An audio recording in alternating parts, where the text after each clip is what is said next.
Perfect. Awesome. Today we are going to go over part one, leadership opportunities. I'm going to do that, and then Jim will come up to go over service projects. It's a little wordy. I'm going to read the top part verbatim. I think it's very important that we understand this and reinforce this.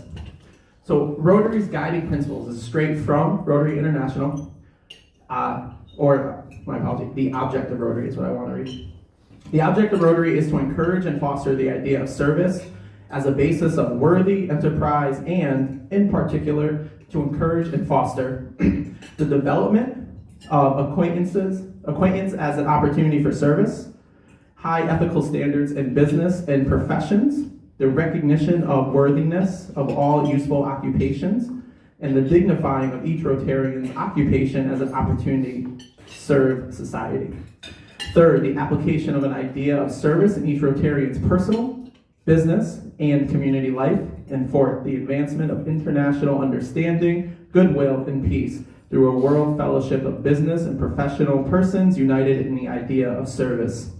And again, wordy, and I thought it was important to go over because sometimes these principles can be lost on us if they're not reinforced.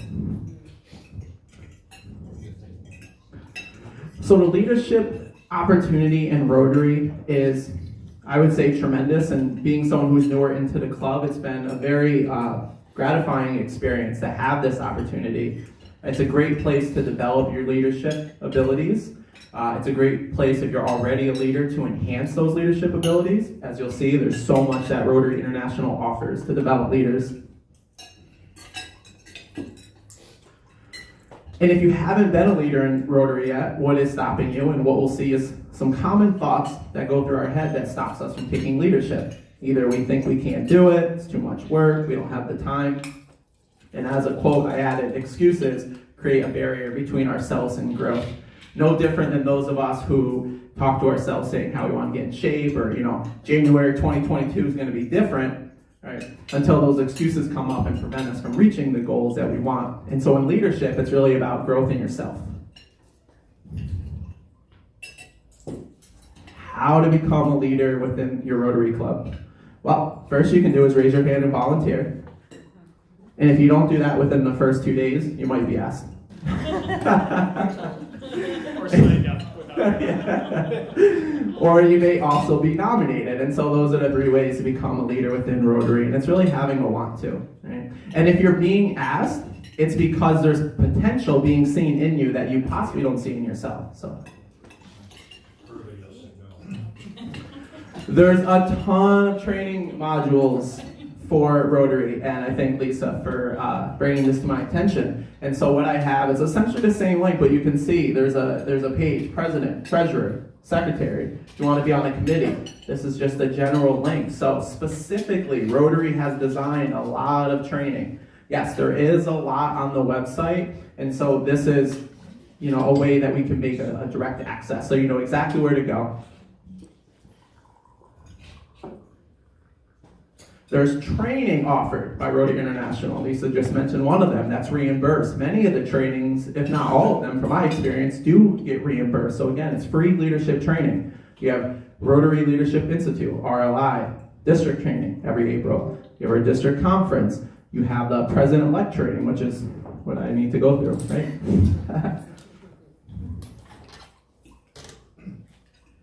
And these are just the positions we have. I know I'm preaching much to the choir, so many are already familiar. We have the president, president-elect, vice president, secretary, assistant secretary, treasurer. We have the assistant treasurer, sergeant at arms, and directors. Directors serve for 3-year terms. And the benefits of being a leader in general. You develop a greater self-confidence. You inspire initiative. You build your character, and you increase your communication skills. The committees that we have membership committee, fund development, club administration, and service projects, and Rotary International, which Haiti has been a big part of our club being international and our presence. So that's what we have for leadership. Part 2 is going to be Jim. He's going to come up and he's going to go over our club service projects. Jim. Oh, and what we have on the table, you'll see, is the sheet. So if you are interested in leadership, and yes, you'll notice the dates. It's dated. The information's still relevant, except for one line up top that you can fill out if you are interested in any kind of leadership position. Please let me go up Jim, and Jim, I'll put your slide on for you. Hey, Nick.